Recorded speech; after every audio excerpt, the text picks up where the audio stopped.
All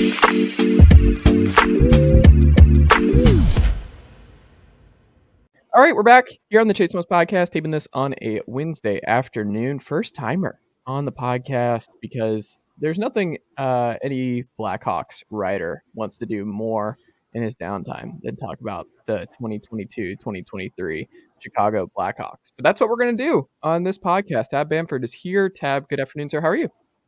I'm working on it.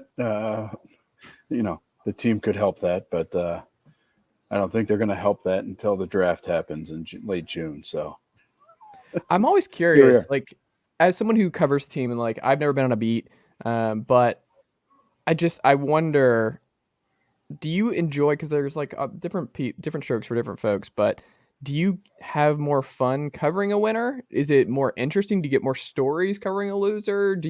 Is the rebuild more interesting to talk about, more interesting to think about than just contending year over year? Like what have you found is the difference? Because I mean the Blackhawks have been in both spots over the last decade. I mean it's very different. I'll say that. Obviously, winning's more fun. The guys tend to be more jovial. Their answers can be a little bit more long-winded. But I think it all comes down to what's the vibe in the room. Because there are good teams that have a really mediocre vibe. There are teams that are successful that not everybody's necessarily happy with their situation, especially this time of year where you're, whatever we are, 2.5 weeks, 12 days, whatever, 18 days, whatever the number is, from the trade deadline. So there's different situations in every room. So I think whether you're winning or losing, what the overall vibe is really impacts how the players, the coaches, the organization interacts with the media. And I will say, even though the Blackhawks have as we talk, second to dead last point percentage in the NHL, this year's team has actually been pretty good to deal with. Really good group of guys. I think that the front office did a smart job of building a roster, understanding that they were not going to be good, but guys that are looking to either reestablish themselves or just get that first good, long, permanent look in the NHL. So the vibe has been really good, and the coaching staff is phenomenal. Richardson, I've said this a lot of places, him being hired as the head coach is the most impressive thing that Kyle Davidson and this front office group has done since they took over. So when you've got a coach that's really self-aware and actually talks a lot, surprisingly, especially, with Joel Quenneville saying a lot of the time, Richardson's been very eloquent a lot this year. So when you've got a team that, a lot of guys are, even when they're losing, tend to be in a decent mood or tend to be hard workers, haven't had the exposure to the media that a lot of the older guys have had. The vibe has been pretty good. And that really, theoretically comes through in how the media talks about a team. Because if guys are just going through the motions, I think it makes it a lot harder to deal with. And certainly there have been years recently in Chicago that's been the case. But right now, this year, that is not the case. This is a group that's still working hard pretty much almost every night. I'm a Preds guy, in the interest of full disclosure. So it's like they're right there in the middle, and they're just going to finish the year exactly 500 with exactly like a 0-point differential. And I think more Preds fans are like, just pick a direction. And I wonder how many fan bases they're like, because Blackhawk fans, I would imagine, were kind of annoyed about treading water and pretending that you could still contend over the years. And now it's like full on rebuild. This is more exciting. I feel like Preds are kind of in that weird bind because you have a new ownership coming in. We'll see how long Dave Poyle keeps this thing going. Is he going to be in there? And you're like, if they move on from John Hines, it's like, well, then we know who they're probably going to go. It's probably going to be Barry Trotz is who you're going to bring in instead. So you just feel kind of trapped when you're in that middle ground where Nashville has just found themselves in. And I think the Blackhawks, as painful as it's going to be for the next couple of years, I mean, at least you have a new direction that you can build in. And there's something kind of fun because, I mean, you won. Cups happened. Like, that all happened. Like, it's not like the contention went. The worst case scenario is like the Blue Jackets, right? Where they really go for it and hey, more power to them. That deadline was top-notch stuff from them. And they deserve credit. I always want to shell out credit for teams that really make a go of it, even if it might sacrifice long-term stuff, because the whole point is winning, right? Like, that's why we do this. The whole point is winning. They gave it their best shot, and now they're just, it's going to be rough for a while. But they didn't get a cup out of it. The Blackhawks did. The Blackhawks contended. The Blackhawks have legendary players who we'll talk about in a second who might not be Blackhawks for much longer. But my first question to you: what has been the biggest bright spot on the ice for you? What have you judged it like? This is the biggest thing that you found on the ice that has just made you and fans optimistic. Well, optimistic is a tricky word, Mm, especially with this team. I think the optimism comes from watching the prospects that are going to be in the 23 draft, mm, and the hope, the fingers and toes crossed, rosaries being said, all of the good juju that you can summon, that you end up with Connor Bedard. And I think Adam Fantilli and Leo Carlson and Matvey Michkov are really tremendous. I don't want to use the phrase consolation prize, but mm, if you're going to not have the number one, if you're in that top three, I think really shorter term, you can be incredibly happy. The pullback with Michkov is that he got the 3 years left in Russia, so you're not going to get the immediate dividends from him that you might get from the other guys. But there's hope with that, and with the optimism piece. I think as we get closer to the deadline, you look at the assets that are coming. They've already got 2 picks in each of the first 3 rounds this year in a draft that has been touted as being incredibly deep. Second rounders this year that are getting grades that would have had them in the first round in any of probably the last 3 or 4 years.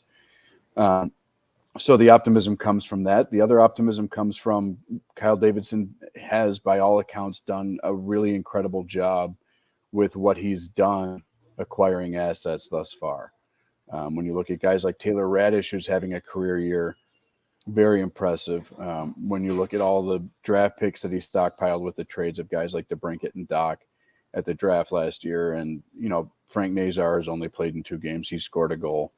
The wheels are still there, so he's still getting his feet under him. But you look at what people are saying about prospects like Kevin Korchinski and Ryan Green at Boston University, and there's a lot of hype. The Blackhawks were bottom third of the league a little over a year ago by most people's estimations when you look at the fine folks that do the organizational depth rankings, and the Athletic had them 5th in the NHL now with a big fat up arrow next to them. So the optimism comes from looking at the future, looking at some of the assets that they've been able to acquire. And with this team specifically, I think the optimism comes from seeing how the coaches are getting improvement from every mm, guy on the roster who's been able to stay healthy. I'll put that significant caveat on there because guys like, Max Domi bet on himself. mm, And a lot of people thought he's not a number 1 center. He mm, was a rental wing for Carolina down the stretch last year. He's 44% at the dot in his career. He's not a number 1 center. Well, he's winning 54, I think, after last night, 54% of his faceoffs this year. mm, And he's found a little bit of that scoring touch again. You look at guys like Jason Dickinson, a former first-round pick who got a nice deal from Vancouver. mm. It did not work there. I think you could make an argument that not much has worked in Vancouver. And I would submit that when you've fired 2 coaches in the last less than 2 seasons, maybe it's not on the coaches, Mm, especially when Bruce Boudreau goes in there and can't get it done, even though he looked great for a couple months right after he took over. He's had a really nice season as well. So when you see these young guys come up, or reclamation projects, or guys that are looking to reinvent themselves come in and see that really strong improvement, that says that the coaches are doing a good job. And so when you see the front office really firmly commit to the development piece and have guys like their top prospects like Lucas Reichel staying in Rockford, even though he's clearly ready for the NHL, taking time to really fully marinate these young prospects and then drafting well, having guys that are performing well in junior and college that are on their way here. And then you see the improvement from the coaching staff. You can have confidence that the organization is really doing this right. Because I think a lot of organizations look at the word rebuild, and I think the fantasy is what the Rangers did. They told everybody mm, that they were going to rebuild. They went and stole Adam Fox from Carolina for almost nothing. And they had Artemi Panarin land in their lap as a UFA. And by land in their lap, I mean he got the bag. mm, And they turned it around in like 2 years. Well, mm, Keandre Miller's a big part of that. You have to draft well, you have to develop well, and you have to get lucky, and then you got to spend money. And that last piece of the optimism is the Blackhawks have 0 forwards on their NHL roster right now signed beyond next season. So I've called out a couple publications that do that forward thing. What do we think about this team in 2 years? And they crap all over the Blackhawks for, well, look at what they are now and look at what they have. They're not going to be good in 2 years. Well, how can you say that when in 2 years, 0 of these forwards have been committed to? You don't know a thing other than probably Lucas Reichel, and you can guess on some of these prospects, but in a couple of years, you don't have a single forward that you know is going to be on the roster. So how are we projecting anything? For all we know, they could go give $14 million a year to William Nylander or Austin Matthews when they hit the market in 24. So I think the optimism comes from you've seen some really strong steps with the pipeline. You've seen him do a really good job of staying intentional with the development, even though he easily could have been tempted to bring some of these guys up to help his NHL roster. And then you've seen coaches that are getting the most out of their players every night, even when the results aren't there in the win-loss column. So those, I think, are the things that you look for if you're really intentionally, truly rebuilding that you want to see. And so that's, I think, where hope comes from. And then, we'll see what he does with an enormous amount of cap space to play with. I mean, he's going to have to spend a lot of money just to get to the floor the next 2 years, which, again, you go back and talk about the Blackhawks when they were winning. Big reason that they fell off and a big reason that guys like Panarin aren't here anymore is because of the cap crunch that they had playing as a max team for the better part of a decade. Well, now they're a bare minimum team. So let's see what their vision is and let's see how they execute it, because I think the hardest part of the whole thing is how they spend all of that money, because guys are going to have situations where they want to go win quickly or right away. Certainly, good article in The Athletic today about Seth Jones. He thought he was coming to Chicago. He signed an 8-year deal and looked around a team with guys like Hagel and DeBrincat and Doc and Kane and Toews and Marc-Andre Fleury was in that. Jake McCabe was coming in, and he thought he was coming to a team that was going to turn the corner fairly quickly, and that didn't work. And I will point every finger that I have. Maybe I could be inclined to use one or two more specifically than others. At the last coach that Stan Bowman hired, Jeremy Colleton, was a debacle. And I think he set the franchise back a few years with just how he utilized players, the systems that he tried to implement, and then the overall lack of development that they invested in Kirby Dach. And I think Kirby Dach is the poster child for why there should be optimism in how they're developing guys now. So very long-winded answer, but I think that the reality is if you really truly believe that a rebuild is the path to take, you have to really commit to it. And you've seen a lot of teams never really fully commit to it because money comes from butts and seats, and butts usually are not in seats when the product on the ice, the court, the field is terrible. So we'll see how long they can stay committed to it. And again, with all the money that they're going to have to spend, how they start taking those incremental steps beginning next year. But this is the draft that everybody wants to be at the top of, just because Connor Bedard appears to be a generational player. When you look at the trade deadline coming up on March 3rd, do you think Chicago's active, or are they mostly sitting out of what happens in the next 2 to 3 weeks? No, I think they're going to be incredibly active, and I think that they've built a roster to specifically be active at this deadline. And when you're looking at acquiring draft capital, that's why you go give a guy like Max Domi a 1-year deal with a $3 million cap hit. Because if he can look like a guy who can give you 20, 25 goals and win 50+% of his faceoffs, he's now a viable center. And if you're a team that's in a cap crunch, like the Colorado Avalanche, and even at 50% retained, a guy like Sean Monahan, who's hurt, and Jonathan Toews and Ryan O'Reilly cost more than $3 million, a guy like Max Domi might be a really nice fallback for them as they try to replace Nazem Kadri.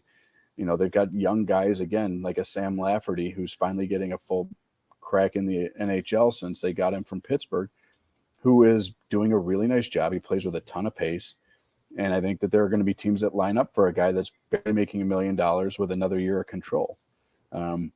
Guy like Jake McCabe, he's been all over the trade rumors because at $4 million, even if the Hawks eat a little bit of it with 2 years of control in his late 20s, he's a viable top 4 defenseman for really anybody, especially this year. I would submit he's been the Blackhawks' best defenseman this year, specifically on the defensive end of the rink. So when you package all that together, and then you've got the looming decisions that are coming from 19 and 88, there's a lot of options that they have. And they don't have a lot of expensive pieces outside of 19 and 88. And that's where teams that are still feeling the cap crunch from the pandemic and not having a ton of wiggle room can actually look at Chicago as being a target for them to go find affordable pieces that might fix that one or two slots that they need to address. Interesting. The next Chicago star will be who? I think the next face of the franchise will probably, at this point that they've already, it's part of the organization, will probably be Kevin Korchinski. He plays with a ton of speed, great hands. You know, there were some draft people that were throwing Cale Makar's name around. I won't go that far because that's a huge ask. I mean, you're talking about a guy that's doing things that we really haven't seen in a long time. Probably since a young Erik Karlsson, though Karlsson's found the fountain of youth this year and might be the first 100-point defenseman in 30 years. So he's a guy that can drive an offense. I think Sam Savoie, who they drafted in the third round, you know, when he came into training camp and then played in some preseason games, he definitely got and earned every bit of the Andrew Shaw vibe. Fans really latched on to him during training camp and preseason. So he's another guy that I think a lot of people fall in love with. Ryan Green at Boston University, I mentioned him before. You know, he was a guy that a lot of people thought was a nice prospect. He's really emerged as a top flight guy. You know, he's playing top 6 minutes at Boston University as a centerman. He's putting goals on the board. So I think those are guys that they've already drafted who could quickly emerge as some of the centerpieces. I think Frank Nazar could be the heartthrob of the team, if you will, the next Showtime. If you saw the goal that he scored against Michigan State in his second game after coming back from injury, him holding the, you know, up to his phone, yelling, "I'm back," was everything that you want if you're sitting in the marketing department at the United Center right now. So, I mean, they've got a lot of young guys that have a lot of sex appeal. I think Lucas Reichel is going to be a really nice forward. I don't think I'd slot him as a top line guy. I think he's a middle 6 guy, but I think there's a lot of ability there. But the reality is if the Blackhawks end up with Bedard or Adam Fantilli, that will be the face of the franchise for the next decade. One of those two. But they haven't picked him yet, so I can't give that as a hard answer. Yeah. But I think if you can end up with one of those two, that's the guy that you're putting on the marquee, replacing 19 and 88 going forward. Interesting. The biggest name moved by the Blackhawks over the next 2 to 3 weeks will be who?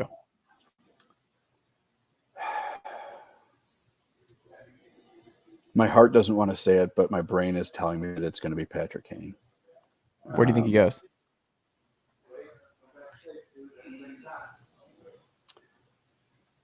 The rock and the hard places, I think there will be teams that will be willing to give up a first-round pick to get him. If he gives a list of more than 3 or 4 teams, I think that that's where the bidding will start. And I think the best fit for him and the scenario that he probably likes best now that the Rangers are off the table is probably Dallas, who do not have their first-round pick. They traded it to the Rangers before the season started. So, you know, depending on what Dallas is willing to give up from a futures perspective or, you know, possibly one of their top prospects, which they're said to not necessarily want to move on from prospects that they've invested in developing because of the age of the roster that they have at the NHL level. I mean, Jamie Benn just played his 1,000th game. Joe Pavelski isn't getting any younger. Tyler Seguin isn't getting any younger. So the guys that are really leading the ship down in Dallas are older, which I think is why Patrick Kane would fit in there so well. And they score all the time. They're just and they beat the Preds 7-1 whenever they play the Preds, so that's always good. That's they got the extra point, which was nice. Yeah, but you know, that's where I think the biggest name will probably be Patrick Kane, even though my heart would prefer that 19 and 88 both retire as Blackhawks. But do you think there's a chance he might go to them and just say, "I'm good here. Like I'm good." Do you think there is a possibility he's like, "I'll ride it out. It's fine"? I think right now it's legitimately 50-50. His agent told Dave Pagnotta at the fourth period that he has not made a decision yet. And the interest from that is, you know, Patrick Kane has a kid now. He's got a son that he goes over and daps up through the glass during warm-ups every night. So there's more consideration here, you know, when you've got deeper. I mean, you know, Kane and Toews have been here for their entire adult lives. Yeah. They both showed up as teenagers, and now they're entering their mid-30s. They've never worn another jersey. The only other place that they lived was at home with mom and dad, or, you know, somewhere on the road in junior, or, you know, in Toews' case, the 1 year at North Dakota. So, you know, this is where they've spent most of their lives. When you look at the, you know, their resumes before the draft, and in Toews' case for a year after, A lot of it was bouncing around every 2 or 3 years in junior, climbing the ranks. So this is where they've been home, with a capital H, the most in their lives. And that means a lot. And I think that's why it's been so hard for either of them to make a decision. So I do think that there's a real chance. And I think that there's an actual possibility that one or both of them goes to the front office and says, I'm cool with the direction you're going. I love playing for Luke Richardson. Tell me how much you'll be able to give me for the next couple of years. I'll hang around and help the next wave take the mantle from me, take it from us. Because they have cap space. Yeah. I mean, I don't think they're going to give him 10 again, but I think, if Jonathan Toews is willing to take a 3x4 and the front office is willing to have a really hard conversation, which again, you're talking about a GM in his late 30s talking to a player with 3 rings in his mid 30s. It's kind of a tough conversation, especially when he's a rookie GM. It's kind of hard to look him in the eye and say, you will be a third line center. And we are going to give you less than half of what you were making before. Are you cool with that? And if the player says, yeah, I'm cool with that, then I think it's a much harder conversation to have. But I think everything is on the table right now. It's really up to those 2 players to figure out what they really want to do. And I think more so in Toews' case than Kane, I think he's having more of an internal conflict about how much runway is really left on the career. And if he wants to go somewhere for 2 months or a year or 2 and go play the free agency game when he could just only wear 1 jersey. So it sounds like more likely than not that it's Toews who stays and Kane who's moved. I think honestly, I think it's 50-50 on both of them. I really do. Well, that's a good sign for Blackhawks fans, right? And that means it's probably pretty likely one ends up staying. Yeah, and there's a very real possibility that, one of them says, here are the 3 teams that I'm interested in, and they don't have cap space and can't find a third team to jump in the fray and make it work financially. Yeah. Colorado is going to be a really hard sell to figure out a way to fit either one of them. Edmonton is going to be a really hard sell to fit either one of them. So that's the other reality that we need to recognize here is even if they give a list of teams that they prefer to go to, it still takes 2 to tango. And while Edmonton would love to have Patrick Kane on their second power play, and Colorado would love to have Jonathan Toews as their second line center, if the money doesn't work and they can't get a full deal realized, it can happen. And that's the really hard thing to navigate, I think, if you're a rookie GM right now, is what's the list of teams that they'd accept to, and what can they offer you that you're actually okay with taking? Because you don't want to trade Patrick Kane for a 5th rounder and call it a day just because he says he wants to leave. You never want to sell short on an icon. So I think that's where it really starts to get tricky, is what do you get back? But it sounds like both of them will have that conversation with the front office here in the next week or so and give teams about a week to 10 days to get their house in order and figure out what the best they can do to get that player to come. So if you're Edmonton or Colorado and you're really dead set on landing 19 or 88, you better figure out how to make those financial gymnastics work and get on the horn with somebody else to sell something possibly way under value. Because if you really are dead set on making that happen, you're going to have to jump through some hoops to make the money work. There you go. Well, Tab, this has been great. I appreciate you making the time today. What can the good folks check out from you and everything going on at Bleacher Nation everywhere else? Yeah, every day, all day, bleachernation.com, running their Blackhawks coverage on the Twitters. I'm at the one tab, so hit me up, and we'll see what happens here. We've got a couple weeks until those of us that write about the team can comfortably go to bed at a reasonable hour and not have our phone waking us up whenever it pings. So looking forward to March 4th. I've already got a massage scheduled for the morning. There you go. Deep tissue? Of course. Yeah. Absolutely. You gotta go deep tissue. Yeah, press boxes are not the most comfortable place in the world to work, let me tell you. And it's just good when you get older, man. I'm in my 30s now. Like I push back against that. I'm like, nope, I need it. Those are they actually do. And sitting in these chairs, like who knew that being a writer podcaster, you would get all these cricks and crannies, and you need to I'm work still it out. working off playing football in college, so I've got stuff that hurts anyway, and then I've got a 6th grade son that plays travel baseball, so coaching that's another pain in everything, including the rear end. So So yeah, I'm ready to get that, but that we'll have to wait until the dust settles on the 3rd of March to see where we go from there. So hopefully, I think all expectations are that the Blackhawks will be one of the most active places in the NHL. Now the intrigue is what they get back and who actually leaves the building. So I'm sure that there will be a surprise. There always is. Somebody will say, "How the heck did they do that?" Mm-hmm. But there are some other really big fish out there, and so this could be, an all-time deadline for the National Hockey League too, if the biggest fish can get moved. So it's an exciting time if you're able to sleep at night. There you go. Tab, thank you so much. Enjoy the next couple of weeks. Get some sleep when you can, and we'll have to talk again very soon. Absolutely, sounds good. Thanks.